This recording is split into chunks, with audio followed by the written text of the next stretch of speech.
Hi everyone, this is Chandan and welcome to Chandan logics. మన తెలుగు రాష్ట్రాల్లో government జాబ్స్కి ప్రిపేర్ అయ్యే ఆస్పిరెంట్స్ అందరికీ ఒక గుడ్ న్యూస్ అనమాట. అదేమిటంటే మన చందన్ లాజిక్స్ యాప్లో అన్ని కాంపిటేటివ్ ఎగ్జామినేషన్స్ దృష్టిలో పెట్టుకుని ఆన్లైన్ క్లాసెస్ స్టార్ట్ చేయడం జరిగింది.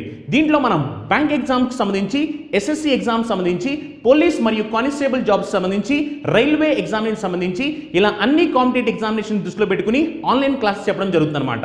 దీంట్లో మనం ప్రతి సబ్జెక్ట్ని చాలా క్లియర్గా డీటెయిల్గా డిస్కస్ చేయడం జరిగింది. అంటే సింపుల్గా మాట్లాడంటే రీసెంట్ ట్రెండ్కి తగ్గట్టు ఎలాంటి ప్యాటర్న్ ఆఫ్ క్వశ్చన్స్ వస్తున్నాయి, వాటిని మనం పక్కన వాళ్ళకన్నా యూనిక్గా స్మార్ట్గా ఎలా సాల్వ్ చేయాలి అనే దాన్ని ఫోకస్ చేస్తూ ప్రతి సబ్జెక్ట్ని చాలా క్లియర్గా డీటెయిల్గా డిస్కస్ చేయడం జరిగిందనమాట. సో మీలో ఎవరైనా ఇంట్రెస్టెడ్ క్యాండిడేట్స్ ఉంటే కనుక గూగుల్ ప్లే స్టోర్లోకి వెళ్ళి చందన్ లాజిక్స్ అని మన యాప్ ఉంటుంది, మన యాప్ని డౌన్లోడ్ చేసి మీరు కావాలనుకుంటే డెమో వీడియోస్ చూడొచ్చు. లేదు మీకు ఇంకేమైనా డౌట్స్ ఉన్నట్లయితే కనుక ఈ నెంబర్కి కాల్ చేస్తే వాళ్ళు మీకు కంప్లీట్ డీటెయిల్స్ చెప్తారు. Thank you, all the best. Hi everyone, welcome back to Chandan logics. ఈరోజు మనం సెషన్లో April 5th current affairs discuss చేయబోతున్నాము, practice questions and as well as descriptive కాన్సెప్ట్స్ని. సో ఫస్ట్ మనం సెషన్ స్టార్ట్ చేసే ముందు మీకు కరెంట్ అఫైర్ యొక్క పీడిఎఫ్స్ డౌన్లోడ్ చేసుకోవాలి అనుకున్నా కూడా టెలిగ్రామ్ ఛానల్లో జాయిన్ అవ్వండి. మీకు లింక్ అనేది డిస్క్రిప్షన్లో ప్రొవైడ్ చేస్తున్నాము. Just go through the link and join through Telegram channel. Next session start చేసినట్లయితే మనం ఫస్ట్ నేషనల్ న్యూస్తో డిస్కస్ చేద్దాము. ఈరోజు కరెంట్ అఫైర్లో ఉంది ఏంటంటే ఖేలో ఇండియా యూనివర్సిటీ గేమ్స్కి సంబంధించిన కరెంట్ అఫైర్. సో ఇప్పుడు ఏంటంటే ఏప్రిల్ 24th నుండి మే 3rd of 2022 వరకు స్కెడ్యూల్ చేశారు ఖేలో ఇండియా యూనివర్సిటీ గేమ్స్ అనేది. ఇది సెకండ్ టైం ఇండియాలో ఇలాంటి నేషనల్ మల్టీ స్పోర్ట్ ఈవెంట్ జరగడము. ఫర్ ద ఫస్ట్ టైం 2020లో జరిగాయి. అది కూడా ఏంటంటే మనకి ఒడిశాలో ఈ ఖేలో ఇండియా యూనివర్సిటీ గేమ్స్ అనేవి ఫస్ట్ ఒడిశాలో స్టార్ట్ అయ్యాయి. సెకండ్ ఎడిషన్ యాక్చువల్గా 2021లోనే స్టార్ట్ అవ్వాల్సింది, లైక్ దట్ మీన్స్ స్టార్ట్ అవ్వడం కాదు, లైక్ అప్పుడు జరగాల్సింది. కానీ ఏంటంటే పాండమిక్ వల్ల వీటిని పోస్ట్పోన్ చేయడం ద్వారా సెకండ్ టైం మనకి ఇప్పుడు మళ్ళీ 2022లో స్కెడ్యూల్ చేశారు.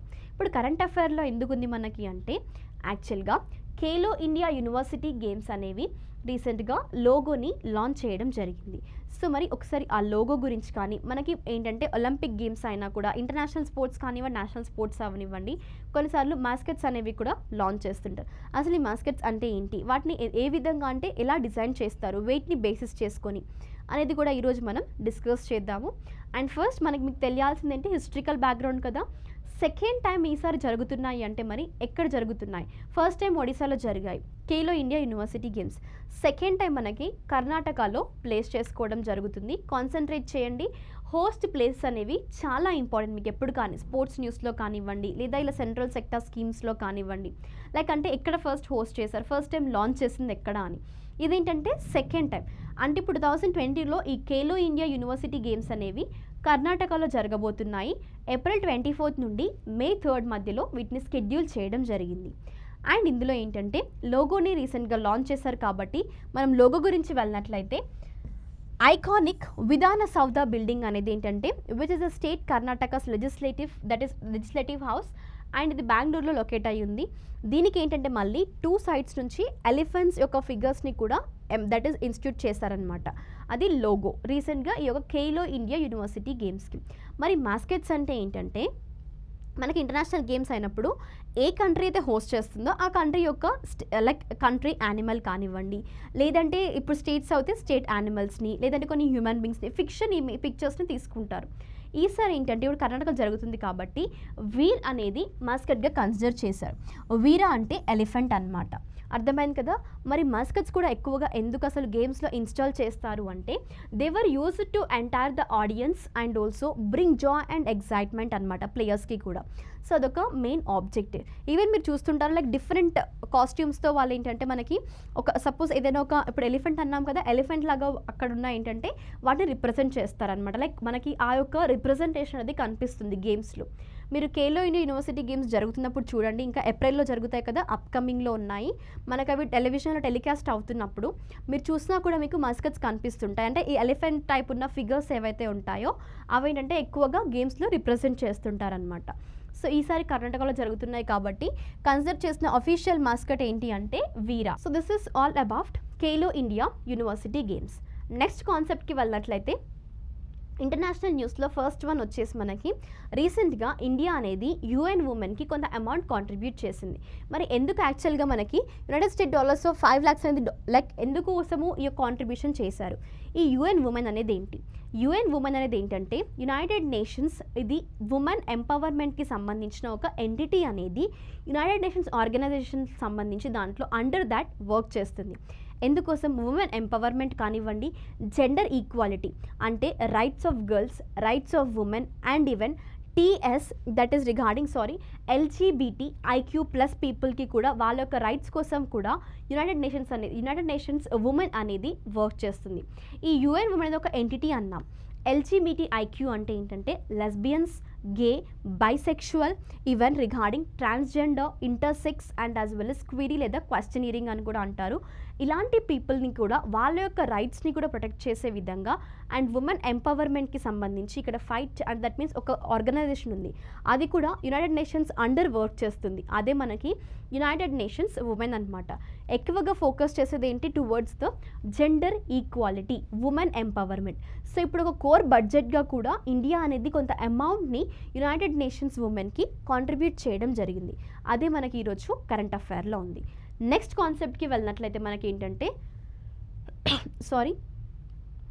రీసెంట్గా మనకి తరచుగా చూస్తున్నాం ఈ కరెంట్ అఫైర్, చాలా ఇంపార్టెంట్, కాన్సన్ట్రేట్ చేయండి. అదేంటంటే శ్రీలంకలో ప్రస్తుతం పబ్లిక్ ఎమర్జెన్సీని అనౌన్స్ చేశారు శ్రీలంక యొక్క ప్రెసిడెంట్. మరి ఎవరు శ్రీలంక యొక్క ప్రెసిడెంట్? ప్రస్తుతం రాజపక్ష ఫ్యామిలీకి సంబంధించిన పర్సన్ వచ్చేసి మనకి అదెవరు? యాక్చువల్గా గోటబాయ రాజపక్ష గారు డిక్లేర్ చేశారు స్టేట్ ఆఫ్ ఎమర్జెన్సీ అనేది శ్రీలంకలో. అది కూడా which gives sweeping powers to the country's security forces, military ఫోర్సెస్కి పవర్ ఇచ్చేశారు పబ్లిక్ ఎమర్జెన్సీ ఇన్ శ్రీలంక అనేది. మరి అసలు ఎందుకోసం? ఇప్పుడు ఏంటంటే ప్రస్తుతం శ్రీలంక అనేది ఎకనామిక్ క్రైసిస్ని ఫేస్ చేస్తుంది. ఎందుకోసం? రీజన్స్ ఏంటి అంటే ఒకటేంటే ఫస్ట్ రీజన్ వచ్చేసి పాండమిక్ అనమాట. అంటే కోవిడ్-19 పాండమిక్ ఏ విధంగా హిట్ చేసింది శ్రీలంక ఎకనామిక్ క్రైసిస్ని అంటే యాక్చువల్గా శ్రీలంక ఐలాండ్ నేషన్ కదా, ఇక్కడ టూరిజం సెక్టార్ వల్ల ఎక్కువ ఇన్కమ్ సోర్స్ అనమాట కంట్రీకి. కానీ పాండమిక్ ద్వారా ఏంటి ఇంకా టూరిజం ఇండస్ట్రీ అనేది కంప్లీట్గా డౌన్ అయిపోయింది చాలా కంట్రీస్లో కూడా. సో అందులో ఎక్కువగా ఎఫెక్ట్ అయిన కంట్రీ మనకి శ్రీలంక అని చెప్పుకోవచ్చు. అండ్ యాజ్ వెల్ యాజ్ ఇదేంటంటే పాస్ట్లో కూడా కొన్ని కంట్రీస్ ఫారెన్ డెబ్ట్స్ ద్వారా కూడా కొన్ని కంట్రీస్ అంటే శ్రీలంకకి అసలు పర్మిట్ చేయలేదు, అంటే అక్కడ పీపుల్ వెళ్ళాల్సిన అవసరం లేదు అని అలా బ్యాన్ చేశారు కొన్ని కంట్రీస్. సో దాని తర్వాత పాండమిక్ వచ్చింది. ఈ విధంగా టూరిజం సెక్టర్ ఇంకా ఎఫెక్ట్ అవుతూనే వచ్చింది. అదొక వన్ ఆఫ్ ద రీజన్ అనమాట ఎకనామిక్ క్రైసిస్కి. అదర్ రీజన్ ఏంటంటే ప్రీవియస్గా ఓవర్ నైట్లో శ్రీలంక డిక్లేర్ చేసింది ఏంటంటే ఆర్గానిక్ ఫార్మింగ్కి వెళ్ళాలి అని, అంటే కంప్లీట్గా ఫెర్టిలైజర్స్ బ్యాన్ అనేది. అండ్ యాజ్ వెల్ as ఎక్కువగా ఏంటంటే ఇక్కడ కాఫీ కానీ టీ ఇవి ప్లాంటేషన్ ఎక్కువగా ఉంటుంది. సో వీటి యొక్క ఎక్స్పోర్ట్స్ కూడా వాళ్ళు ఏంటంటే స్టాప్ చేశారు. సో ఇలాంటి కొన్ని రీజన్స్ ద్వారా కూడా ఏంటంటే ఎకనామిక్ క్రైసిస్ అనేది ఏర్పడడం జరిగింది. ఎక్కడ? అది మనకి మరి శ్రీలంకలో. సో ఇప్పుడు ఏంటంటే మనకి రీసెంట్గా ప్రెసిడెంట్ యాక్చువల్గా అక్కడ పబ్లిక్ ఎమర్జెన్సీని అనౌన్స్ చేశారనమాట. అదే కరెంట్ అఫైర్లో ఉంది. అండ్ ఈవెన్ ఎకనామిక్ క్రైసిస్ అన్నాం కానీ ఎలాంటి వాటిలో అంటే ఫ్యూయల్ షార్టేజెస్ కానివ్వండి, తినడానికి తిండి కూడా లేకుండా అంటే వాళ్ళ యొక్క ప్రైసెస్ కూడా ఇంక్రీజ్ అవుతుంది ఫుడ్కి కూడా, లైక్ షుగర్ అయినా 1 kg రైస్కి కూడా చాలా లైక్ ఏంటంటే ఇంక్రిమెంట్ అనేది ఉంది. కానీ అక్కడ ఇన్ఫ్లేషన్ ఉంది యాక్చువల్గా. అండ్ ఇంకా తెలుసుకోవాలంటే ఏంటంటే మరి ఇండియా సపోర్ట్ చేస్తుందా, ఏదైనా హెల్ప్ చేస్తుందా అంటే ఎస్. ప్రీవియస్గా కూడా జనవరి మంత్ నుండి కూడా శ్రీలంకతో ఇండియా ఈ కరెన్సీ స్వాప్ కూడా చేసింది. అండ్ యాజ్ వెల్ as రీసెంట్గా కూడా $1 billion అమౌంట్ కూడా కొంత షార్ట్ లోన్గా శ్రీలంకకి హెల్ప్ చేయడం జరుగుతుందన్నమాట. అండ్ రీసెంట్గా పబ్లిక్ కూడా ఏంటంటే ఈ రాజపక్ష ఫ్యామిలీ ఏదైతుందో వీటిని ఎక్కువగా అంటే తరచు మెనీ ఇయర్స్ నుంచి రూల్ చేస్తున్నారు కాబట్టి ఆ ఫ్యామిలీ నుండి అంటే ఆ పర్సన్ ఏవైతే రూల్ చేస్తున్నారో అండర్ ఆ పర్సన్స్ యొక్క రూల్లోనే ఇలా క్రైసిస్లో పడింది కంట్రీ. సో వాళ్ళు ఆ పొజిషన్ నుంచి వెళ్ళిపోవాలి. ఇలా కూడా కొన్ని ప్రొటెస్ట్ అనేవి జరుగుతున్నాయి అనమాట శ్రీలంకలో ప్రస్తుతం. కానీ తెలుసుకోవాల్సింది ఏంటి, ఫైనల్ ఓవర్వ్యూ అనేది ఏంటి, శ్రీలంకలో ఎకనామిక్ క్రైసిస్ అనేది ఏర్పడింది. ఇది ఫస్ట్ అనమాట, మీరు ఇంపార్టెంట్ కాన్సెప్ట్ చూసుకోవాల్సింది. అండ్ దెన్ నెక్స్ట్ మనకి ఇంపార్టెంట్ డేస్కి వెళ్ళినట్లయితే ఇంటర్నేషనల్ మైన్స్ అవేర్నెస్ డే అనేది April 4th every year celebrate చేస్తారు. మరి ఇంటర్నేషనల్ మైన్స్ అవేర్నెస్ డే అనేది ఏంటి, అసలు ఆబ్జెక్టివ్ ఏంటి అంటే ఒక అవేర్నెస్ పబ్లిక్కి క్రియేట్ చేయడం. అంటే ఈ ల్యాండ్ మైన్స్ ఏవైతే ఉంటాయో, ల్యాండ్ మైన్స్ అంటే ఏంటి, కొన్ని ఎక్స్ప్లోజివ్ డివైసెస్ అనమాట. ల్యాండ్లో మనకి ఏంటంటే బర్స్టింగ్కి ఇలా కొన్ని ఎక్స్ప్లోజివ్ వాటికి డివైసెస్ని యూస్ చేస్తుంటారు. సో వాటి ద్వారా ఏంటంటే హ్యూమన్కి ఎఫెక్ట్ అవుతుంది అంటే ఏ విధంగా ఇంపాక్ట్స్ ఉంటాయి, ఒక అవేర్నెస్ క్రియేట్ చేస్తూ. ల్యాండ్ మైన్స్ చాలా వరకు కూడా కొన్ని కంట్రీస్లోకి ఏంటంటే కంప్లీట్గా వాటి సైడ్ వెళ్ళడం లేదు ప్రీవియస్ 1999 నుంచి కూడా. అండ్ ఏంటంటే ఈ విధంగా అంటే హిస్టరికల్గా వెళ్ళినా కూడా ఈ ల్యాండ్ మైన్స్కి సంబంధించి కూడా కొన్ని కంట్రీస్ బ్యాన్ చేస్తున్నాయి, చేయడం లేదు. కానీ ఒకవేళ చేసేవి ఏమైనా కంట్రీస్ ఉన్నా కూడా వాటి యొక్క అవేర్నెస్ని పబ్లిక్కి క్రియేట్ చేయడానికి ఈ యొక్క international day of mines awareness day అనేది April 4th every year celebrate చేస్తారు. అంటే హిస్టరీకి వెళ్ళినట్లయితే 2005లో యాక్చువల్గా యునైటెడ్ నేషన్స్ జనరల్ అసెంబ్లీ అనేది ఈ డెసిషన్ తీసుకోవడం జరిగింది. ఏమని, దట్ ఈస్ ఈ యొక్క April 4th every year international day of mines awareness అనేది సెలబ్రేట్ చేయాలి అని.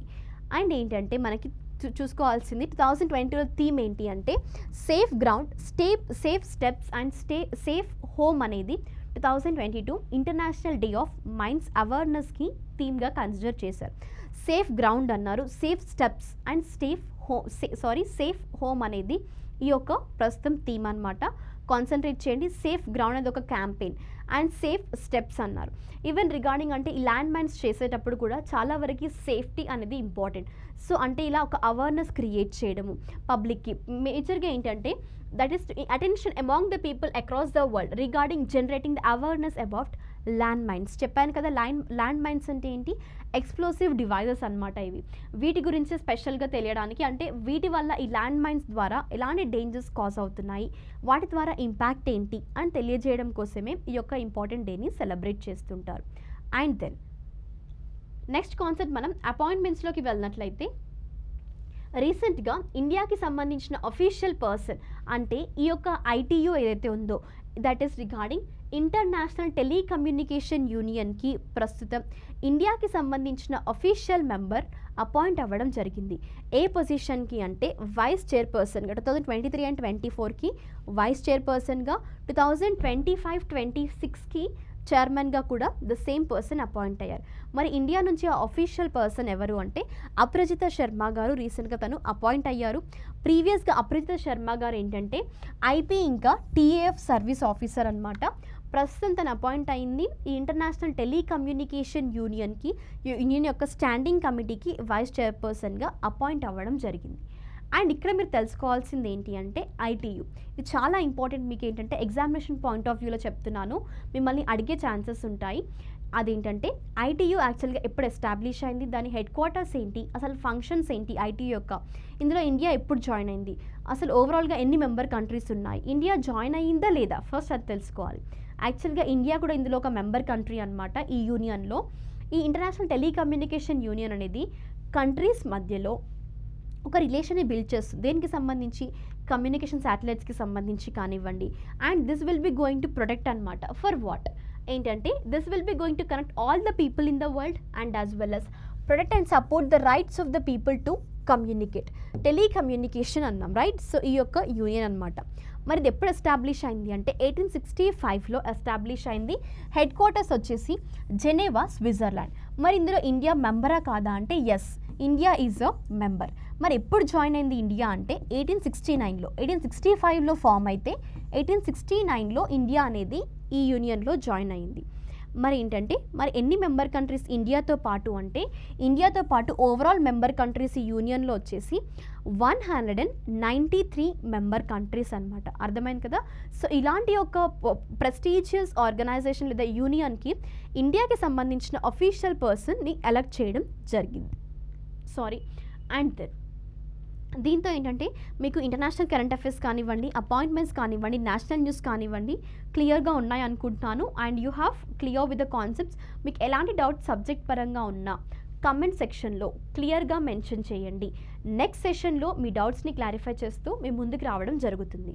అండ్ ఇప్పుడు ఏంటంటే మీరు ప్రీవియస్ క్లాసెస్లో కూడా మనం ఏవైతే కాన్సెప్ట్ డిస్కస్ చేసామో పాస్ట్ 1 వీక్ నుండి ఆ యొక్క క్వశ్చన్స్ అనేవి ఇక్కడ మీకు డిస్ప్లే చేస్తుంటాను. Just try to answer the questions. First question వచ్చేసి మనకి అపాయింట్మెంట్స్ నుండి రీసెంట్గా జియోలాజికల్ సర్వే ఆఫ్ ఇండియాకి న్యూ డైరెక్టర్ జనరల్ అపాయింట్ అయ్యారు. ఆ పర్సన్ ఎవరు అనేది question. Once have a glance over the options. ఎవరిది యాక్చువల్గా గార్గి భట్టాచార్య, ప్రళయ్ ముఖర్జీ గారు, లేదంటే H Rajaram or doctor S Raju garu. Try to answer the question. Comment సెక్షన్లో మెన్షన్ చేస్తుండండి. I'll give 2 seconds here. And ఇక్కడ ఏంటంటే జియోలాజికల్ సర్వే ఆఫ్ ఇండియా అన్న అపాయింట్మెంట్స్లో పర్సన్ గురించే కాకుండా స్టాటిక్ పార్ట్లో మిమ్మల్ని క్వశ్చన్స్ అడగాలి అని అనుకుంటే ఈ ఆర్గనైజేషన్ అంటే ఆ పర్సన్ ఇప్పుడు అపాయింట్ అయ్యారు కదా జియోలజికల్ సర్వే ఆఫ్ ఇండియాకి. సో దాని గురించి కూడా క్వశ్చన్ అంటే ఎస్టాబ్లిష్డ్ ఇయర్ కానివ్వండి, హెడ్ క్వార్టర్స్ కానివ్వండి, లేదంటే జియోలజికల్ సర్వే ఆఫ్ ఇండియా యొక్క ఆబ్జెక్టివ్ అంటే ఫంక్షన్స్ ఏంటి, ఇందులో నుంచి కూడా క్వశ్చన్స్ అనేది రైస్ అవుతుంటాయి. ఆప్షన్స్లో వెళ్ళినట్లయితే మనకి ఆన్సర్ ఏంటి అంటే ఆప్షన్ డి, డాక్టర్ ఎస్ రాజు గారు రీసెంట్గా అపాయింట్ అవ్వడం జరిగింది. నెక్స్ట్ క్వశ్చన్ ఏంటి అంటే ఇంపార్టెంట్ డేస్. ఆప్షన్స్ చదువుతూ ఉండండి. క్వశ్చన్ వచ్చేసి international day children's book day అనేది యాక్చువల్గా ఏ డేట్ రోజు సెలబ్రేట్ చేస్తారు. మ్యాక్సిమం ఇంపార్టెంట్ డేస్ నుండి అడిగే క్వశ్చన్స్ ఏంటి అంటే డేట్, థీమ్, ఆబ్జెక్టివ్. థియరటికల్గా అడగాలి అంటే థీమ్ ఇంకా ఆబ్జెక్టివ్ గురించి అడుగుతారు. న్యూమరికల్గా అడగాలి అన్న ఉద్దేశం ఉంటే మీకు ఫర్ ష్యూర్ డేట్ నుంచి అడిగే ఛాన్సెస్ ఉంటాయి. ఇక్కడ ఏంటంటే యాక్చువల్గా మీరు చూసుకోవాల్సింది ఆప్షన్స్కి వెళ్ళినట్లయితే first Saturday of April, April 2nd, first Friday of April లేదా ఏప్రిల్ 1st. మీ యొక్క ఆన్సర్ వచ్చేసి ఏప్రిల్ 2nd. అంటే ఇక్కడ మీకు ఇలాంటి ఆప్షన్స్ ఎందుకు ఇస్తారు, ఒకవేళ మీరు క్వశ్చన్తో క్లియర్గా లేరు అని అనుకున్నప్పుడు, అంటే అసలు మీకు ఆన్సర్ కూడా కాన్సెప్ట్ మీకు అసలు మైండ్లో లేదు, అలాంటప్పుడు ఇలాంటి కొన్ని ఆప్షన్స్ చూసి మీరు కన్ఫ్యూజ్ అవుతుంటారు. మేబీ ఎవ్రీ ఇయర్ అంటే first Sunday off April, first Friday of April ఇలా కన్ఫ్యూజ్ అవుతుంటారు. ఒకవేళ మీకు ఫర్ షూర్ ఆన్సర్ తెలిస్తే అసలు ఆ ఆప్షన్స్ని నెగ్లెక్ట్ చేసేయండి. మీకు ఆన్సర్ మీ మైండ్లో ఏదైతే ఉందో ఆప్షన్స్లో కనిపించిందా అది పెట్టేసేయండి. బికాస్ ఏంటంటే మీరు క్లియర్ కట్గా ఉన్నారు ఆన్సర్తో అని అనుకున్నప్పుడు వెళ్ళాలి. ఇలాంటి ఆప్షన్స్ మళ్ళీ చదవడం ద్వారా ఏంటంటే కన్ఫ్యూజన్లో పడే ఛాన్సెస్ ఉంటాయి. అందుకోసం ఫస్ట్ మీరు క్వశ్చన్ చదివారు, ఫస్ట్ క్వశ్చన్ని క్లియర్గా చదవండి, 2 times చదవండి. ఎవ్రీ ఇయర్ అన్నారా, ఓకే, అసలు ఇలాంటి ఒక క్వశ్చన్కి మనకి ఆల్టర్నేట్ ఆప్షన్ లేదు, డైరెక్ట్గా ఎవ్రీ ఇయర్ ఒకే డేట్ ఉంటుంది అనుకున్నప్పుడు కరెక్ట్గా వెళ్ళిపోండి. మీరు మళ్ళీ ఆప్షన్స్ని 2-3 సార్లు చదివి కన్ఫ్యూజన్లో పడిపోయి అప్పుడు ఏంటంటే ఇంకా మీరు ఆన్సర్ చేయలేరు. అసలు ఇది కరెక్టా అది కరెక్టా ఇలా కన్ఫ్యూజన్ అనేది డైలమా అనేది స్టార్ట్ అవుతుంది. సో అలాంటి వాటిని ఓవర్కమ్ అవ్వండి. మీకు ఏవైతే ఉంటాయో నేను క్లాసెస్లో మ్యాక్సిమం స్ట్రెస్ చేస్తుంటాను, ఇలా ఫస్ట్ ఫ్రైడే ఉంటాయి ఎవ్రీ ఇయర్ అని అడుగుతారు, లేదా 2022 అని మెన్షన్ చేసిన డేట్ని గుర్తుపెట్టుకోండి అని పదే రిపీట్ చేస్తుంటాను. సో అలాంటివి మీరు గుర్తుపెట్టుకుంటే సరిపోతుంది. మిగతావన్నీ మీకు డైరెక్ట్గా డేట్స్ ఉంటాయి, ఆ డేట్స్ని ఆ యొక్క సిగ్నిఫికెన్స్ని గుర్తుపెట్టుకుంటే థీమ్ కానివ్వండి వీటితో మీరు లైక్ కంప్లీట్ కాన్సెప్ట్ని రివైజ్ చేసుకోవచ్చు. అర్థమైంది కదా, ఏ విధంగా ఆన్సర్ చేయాలని కూడా ఇంపార్టెంట్ డేస్ని మీరు ఈజీగా తీసుకుంటారేమో, కానీ క్వశ్చన్స్ అనేది ఈ విధంగా కూడా మీకు రైజ్ అయ్యే ఛాన్సెస్ ఉంటాయి. అండ్ దెన్ నెక్స్ట్ ఏంటంటే సెకండ్ ఎడిషన్ అనేది ఖేలో ఇండియా యూనివర్సిటీ గేమ్స్ 2021వి 22లో జరుగుతున్నాయి కదా, ఎందుకోసం పాండమిక్ ద్వారా పోస్ట్పోన్ అయ్యాయి. మరి ఆప్షన్స్కి అంటే క్వశ్చన్ ఏంటి, మరి ఇక్కడ ఏ స్టేట్ అనేది హోస్ట్ చేస్తుంది చెప్పాను కదా, హోస్ట్ ప్లేసెస్ ఒకవేళ ఇంటర్నేషనల్ స్పోర్ట్స్ ఈవెంట్స్ ఏవైనా అయితే కంట్రీ అడుగుతారు. ఇది నేషనల్ స్పోర్ట్ ఈవెంట్ కదా, ఇందులో స్టేట్ గురించి అడిగారు. ఆప్షన్స్ ఏంటి అంటే ఒడిస్సా, కర్ణాటక, ఉత్తరాఖండ్ ఆర్ అస్సాం. 2020 ప్రీవియస్గా అంటే ఫస్ట్ టైం జరిగినప్పుడు ఒడిస్సాలో జరిగాయి, ఇప్పుడు సెకండ్ టైం జరుగుతున్నాయి ఎక్కడ అంటే అది మనకి కర్ణాటకలో. దెన్ నెక్స్ట్ క్వశ్చన్ వచ్చేసి ఏ స్టేట్ అనేది రీసెంట్గా ఈ యొక్క కేటగిరీ ఏంటది ప్రొడ్యూసర్ ఆఫ్ వెజిటేబుల్స్ రీసెంట్ జరిగిన ఒక డేటా సర్వే ప్రకారము ఈ యొక్క టాప్ ప్రొడ్యూసర్ ఆఫ్ వెజిటేబుల్స్గా మనకి ఏ స్టేట్ అనేది ప్లేస్ చేసుకుంది అనేది క్వశ్చన్. ఆప్షన్స్కి వెళ్ళినట్లయితే మధ్యప్రదేశ్, ఉత్తరప్రదేశ్, వెస్ట్ బెంగాల్ ఆర్ ఆంధ్రప్రదేశ్. ఇక్కడ ఒక 2 ఆప్షన్స్ని ఎలిమినేట్ చేసుకోండి, బికాస్ మనం డిస్కస్ చేసిన దాంట్లో టాప్ 5 స్టేట్స్ని డిస్కస్ చేసాం క్లాస్లో. అందులో ఏంటంటే 2-3 పొజిషన్స్ రెస్పెక్టివ్గా మధ్యప్రదేశ్, వెస్ట్ బెంగాల్ ఉన్నాయి. అంటే ఇక్కడ ఆప్షన్ సి ఇంకా ఏని ఎలిమినేట్ చేయండి. ఆప్షన్ బి, ఆప్షన్ డిలో ఏదో ఒక ఆప్షన్ మీ యొక్క ఆన్సర్ అనమాట. క్లూ కూడా ఇచ్చాను, అట్లీస్ట్ ట్రై చేయండి, కమెంట్ సెక్షన్లో మెన్షన్ చేయండి ఏంటి ఆన్సర్ అనేది, రైట్. సో ఇప్పుడు ఏంటంటే ఫస్ట్ పొజిషన్లో ఉన్న స్టేట్ వచ్చేసి ఆప్షన్ బి, ఉత్తరప్రదేశ్ అనేది ఫస్ట్ పొజిషన్లో ఉంది. అది కూడా మనకి టాప్ ప్రొడ్యూసర్ ఆఫ్ వెజిటేబుల్స్గా రీసెంట్ ఇయర్ ప్రకారం. దెన్ నెక్స్ట్ క్వశ్చన్ ఏంటంటే ఇంటర్నేషనల్ చిల్డ్రన్ బుక్స్ డేకి సంబంధించి ఇందాక డిస్కస్ చేసాం ఏప్రిల్ 2nd అని, కానీ ఏంటంటే కొన్నిసార్లు కొన్ని కంట్రీస్ అనేవి ఈ యొక్క డేస్ని ఆర్గనైజ్ చేస్తుంటాయి అండ్ అందులో స్పాన్సర్షిప్ ఇస్తుంటాయి. అంటే ఈసారి ఒక థీమ్ని కూడా కన్సిడర్ చేశారు. ఒకసారి నాకు ఈ క్వశ్చన్తో పాటు థీమ్ని మెన్షన్ చేయండి కమెంట్ సెక్షన్లో. ఎంతమంది కరెక్ట్ ఆన్సర్ చేస్తారో చూద్దాము. ఇది ఆల్రెడీ మనం ప్రీవియస్ క్లాస్లో డిస్కస్ చేసిన కాన్సెప్ట్. ఏంటంటే ఆప్షన్స్కి వెళ్ళినట్లయితే కంట్రీ గురించి Singapore, Germany, United States or Canada. ఆన్సర్కి వెళ్ళినట్లయితే కెనడా అనేది రీసెంట్గా ఈ యొక్క particular international book day that is regarding the children's book డేకి సంబంధించి స్పాన్సర్ చేసిన కంట్రీ వచ్చేసి కెనడా అనమాట. అండ్ దెన్ నెక్స్ట్ క్వశ్చన్ ఏంటి అంటే ఏ కంట్రీ అనేది రీసెంట్గా ఖతర్ 2022 ఫుట్బాల్ వరల్డ్ కప్ ఏదైతే ఉందో ఫస్ట్ టైం 36 ఇయర్స్లో ఈ కంట్రీ అనేది క్వాలిఫై అవ్వడం జరిగింది. ఎన్ని ఇయర్స్ కది 36 ఇయర్స్ వెయిట్ తర్వాత ఫస్ట్ టైం ఒక కంట్రీ అనేది క్వాలిఫై అయింది world cup, that is world cup football టోర్నమెంట్కి సంబంధించి. మరి ఆప్షన్స్కి వెళ్ళినట్లయితే మెక్సికో, పోలాండ్, ఐర్లాండ్ లేదా కెనడా. ఆన్సర్కి వెళ్ళినట్లయితే ఆప్షన్ డి కెనడా అనేది 36 ఇయర్స్ ఆఫ్ వెయిట్ తర్వాత ఖతర్ 2022 ఫుట్బాల్ వరల్డ్ కప్ ఏదైతుందో ఆ టోర్నమెంట్కి రీసెంట్గా క్వాలిఫై అవ్వడం జరిగిందనమాట. అర్థమైంది కదా. ఇవి మీకు ఈరోజున్న ప్రాక్టీస్ క్వశ్చన్స్. అండ్ దెన్ ఇంకో ఇంపార్టెంట్ కాన్సెప్ట్ ఏంటి అంటే ఏప్రిల్ 5th అనేది యాక్చువల్గా కొన్ని స్టేట్స్ చూసుకున్నా కూడా ఆంధ్రప్రదేశ్, తెలంగాణలో కూడా హాలిడేగా కన్సిడర్ చేస్తారు. ఎందుకోసం అంటే బాబూజీ జగ్జీవన్ రామ్ వారి యొక్క బర్త్ యానివర్సరీ అనమాట. 5th ఏప్రిల్ 1908 రోజున తను జన్మించారు. అండ్ తను చనిపోయింది ఎప్పుడు అంటే మనకి 6th జూలై 1986లో. అండ్ తను చనిపోయేంత వరకు కూడా చాలా ఇంపార్టెంట్ రోల్స్ ప్లే చేశారు ఇండియాకి సంబంధించి పార్లమెంటేరియన్గా. అండ్ ఏంటంటే తను జాయిన్ అయింది కూడా అంటే పార్లమెంటేరియన్గా తను యాక్చువల్గా ఇండియాలో తీసుకుంది కూడా 1936లో అనమాట. తన డెత్ వరకు 1986 వరకు తను సర్వీస్లోనే ఉన్నారు. నియర్గా ఒక 50 సంవత్సరాల పాటు తను సర్వీస్ని అందించారనమాట చాలా వేరియస్ కేటగిరీస్లో. అండ్ అతను 1971లో కూడా డిఫెన్స్ మినిస్టర్గా ఉన్నారు ఇండియాకి సంబంధించి. అంటే ఇలా కొన్ని ఎమినెంట్ రోల్ని ప్లే చేసిన పర్సన్ని తన యొక్క బర్త్ యానివర్సరీని హాలిడేగా కూడా కొన్ని స్టేట్స్ డిక్లరేషన్ చేస్తుంటాయి. అండ్ ఇక్కడ ఏంటంటే మనకి బాబు జగ్జీవన్ రామ్ గారు అన్నాం. తను యాక్చువల్గా ఏప్రిల్ 5th జన్మించారు. సో తన బర్త్ యానివర్సరీని ఇక్కడ మనకి బాబు జగ్జీవన్ రామ్ జయంతిగా సెలబ్రేట్ చేస్తుంటారు. అండ్ ఇక్కడ ఏంటంటే మరి అసలు ఎందుకోసం ఆ పర్సన్ ఓకే 50 ఇయర్స్ తన సర్వీస్ అందించారు పార్లమెంటరీలో, కానీ ఏంటంటే తను ఎక్కువగా ఫైట్ చేసింది కూడా ఎందుకోసము అంటే యాక్చువల్గా తను ఏంటంటే తను జన్మించింది కూడా బీహార్లో అనమాట. అది కూడా క్యాస్ట్ ఏంటంటే అన్టచబుల్ క్యాస్ట్గా కన్సిడర్ చేశారు. లైక్ ఎస్సీస్ కానివ్వండి ఈ విధంగా ప్రీవియస్గా ఉండింది. అంటే కాన్స్టిట్యూషన్ ఫ్రేమింగ్లో కూడా తను ఇంపార్టెంట్ రోల్ ప్లే చేసింది కూడా సోషల్ జస్టిస్కి సంబంధించి.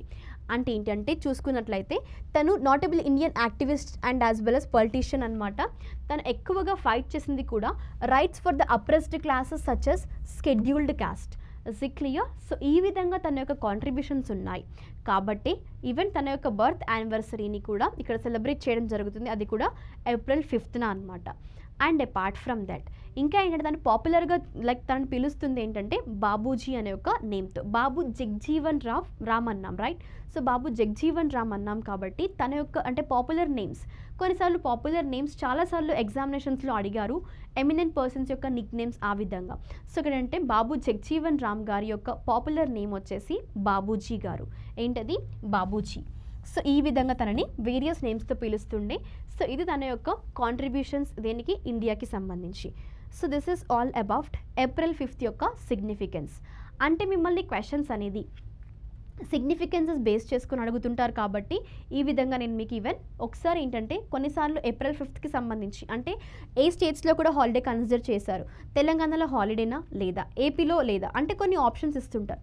Which of the following state is not declared a holiday regarding Babu Jagjivan Ram Jayanti అంటారు. అప్పుడు మీకు ఏ స్టేట్స్ డిక్లేర్ చేశాయో కొంచెం ఐడియా ఉంటే వాటిని ఎలిమినేట్ చేసుకొని మిగతా చూస్ చేసుకుంటారు కదా. సో ఆ విధంగా అనమాట. అందుకోసం ఈవెన్ స్టేట్ నేమ్స్ కూడా మెన్షన్ చేశాను. జస్ట్ ఒకసారి నోట్ చేసుకోండి, మీకు అడిగే ఛాన్సెస్ కూడా ఉంటాయి. అర్థమైంది కదా. So this is all about our today's current affairs. మీకేంటంటే ప్రాక్టీస్ సెషన్లో అయినా డిస్క్రిప్టివ్ కాన్సెప్ట్స్లో అయినా ఎలాంటి డౌట్స్ ఉన్నా కూడా కమెంట్ సెక్షన్స్లో మెన్షన్ చేయండి. అండ్ ఏంటంటే మీకు ఫర్దర్ క్లాసెస్లో మళ్ళీ ఈ డౌట్స్ని క్లారిఫై చేయడం జరుగుతుంది. అండ్ మీకు ఏంటంటే ప్రాక్టీస్ క్వశ్చన్స్ చేస్తున్నాము అని అనుకున్నప్పుడు ఏ విధంగా అప్రోచ్ అవ్వాలి. కొన్ని క్వశ్చన్స్ మేబీ మీరు డిఫికల్టీగా ఫీల్ అవ్వచ్చు. అంటే ఇక్కడ నేనంటే రిపీట్ చేస్తున్నాను కాబట్టి మీకు ఏంటంటే ఒక రివిజన్ పర్పస్లో యూజ్ అవుతాయి క్వశ్చన్స్ అనేవి. బికాస్ మనం పాస్ట్ 1 వీక్ నుంచి చేసిన క్వశ్చన్స్ అనేవి మళ్ళీ ఇప్పుడు ఈ వీక్లో సాల్వ్ చేయడం ద్వారా ఏంటంటే మీకు అసలు ఎక్కడి వరకు గుర్తుంటున్నాయి, అర్థమవుతున్నాయా, ట్రిక్స్ ఏమైనా మీరు ఫ్రేమ్ చేసుకోగలుగుతున్నారా లేదా, ఇలాంటివి కొన్ని ఏంటంటే కాన్సెప్ట్స్ ఐడియా ఉంటాయి.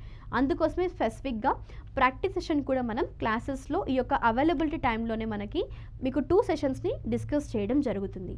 Is it clear? సో మీకు ఎలాంటి డౌట్స్ ఉన్నా కూడా కమెంట్ సెక్షన్లో మెన్షన్ చేయండి. I'll be going to clarify all your doubts. No issues in that and don't worry. Thank you everyone. We'll be meeting in the next session with some other concepts. Until then, stay tuned, stay safe and stay home.